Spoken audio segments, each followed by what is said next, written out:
we start in Hong Kong, where more than 1,000 protesters are staging a sit-in at the airport as the city braces for another weekend of anti-government demonstrations.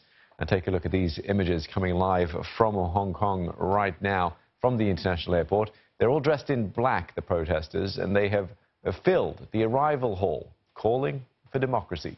They say they want to educate visitors about the situation in Hong Kong.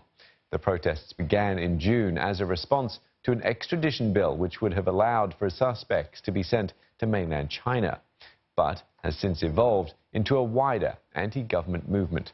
Now, for more on this, let's cross over to Roland Lim, who is at that airport right now. Roland, we know it's quite loud where you are, but what's the situation like this evening, and how long are protesters planning to stay?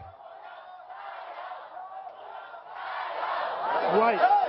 They are planning to stay until midnight tonight. That's the agreed time in which the protesters are supposed to stand down. I am at the arrival gate, B arrival gate at the Hong Kong International Airport, where if you were coming back from a very long flight and you were jet lagged, this is certainly one way these protesters are getting your attention.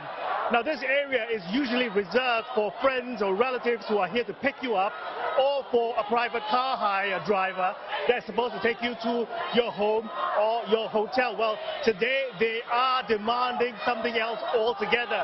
They are demanding for the extradition bill to be withdrawn, as you can see.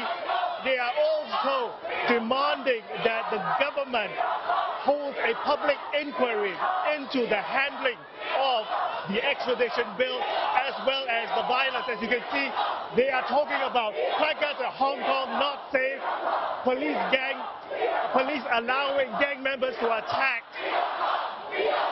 citizens, referring to the savage Yuen Long attacks much earlier on. As you can see, the crowds behind me are now agitated because I'm actually transmitting live and they want to make their voices heard, obviously. So this message is being put across to the tens of thousands of arrivals into Hong Kong as we speak on a daily basis. Remember, Hong Kong is one of the busiest airports in the world. More than 100 airlines operate more than 1,100 flights on a daily basis.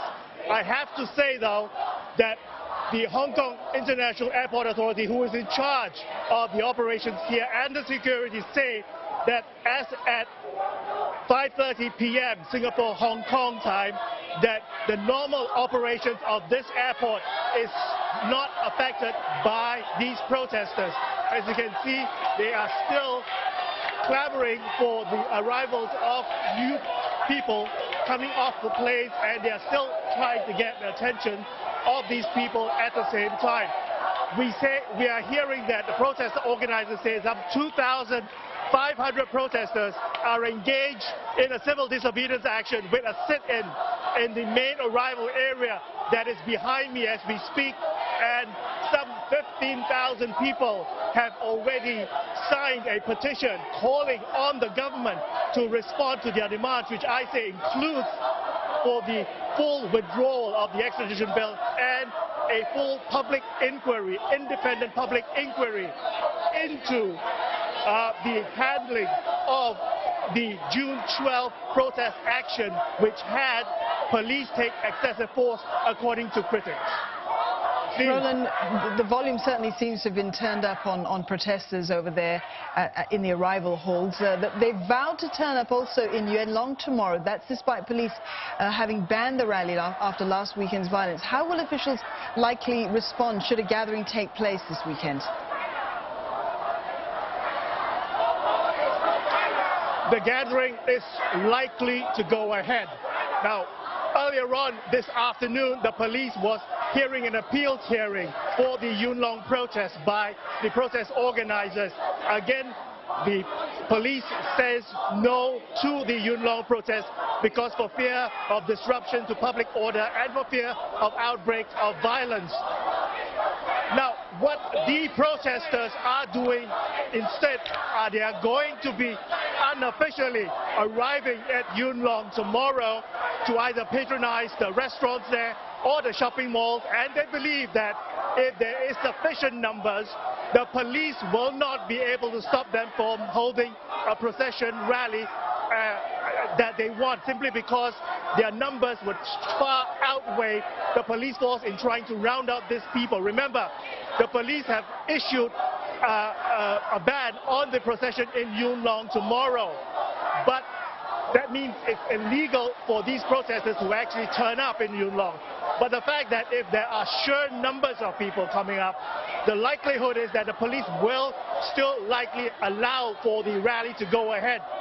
The worry is, of course, that if the march organizers decide not to deviate from the path that's set between Yuen Long MTR and Long Ping MTR, which actually would avoid a lot of the villagers around there, then the likelihood of violence is low.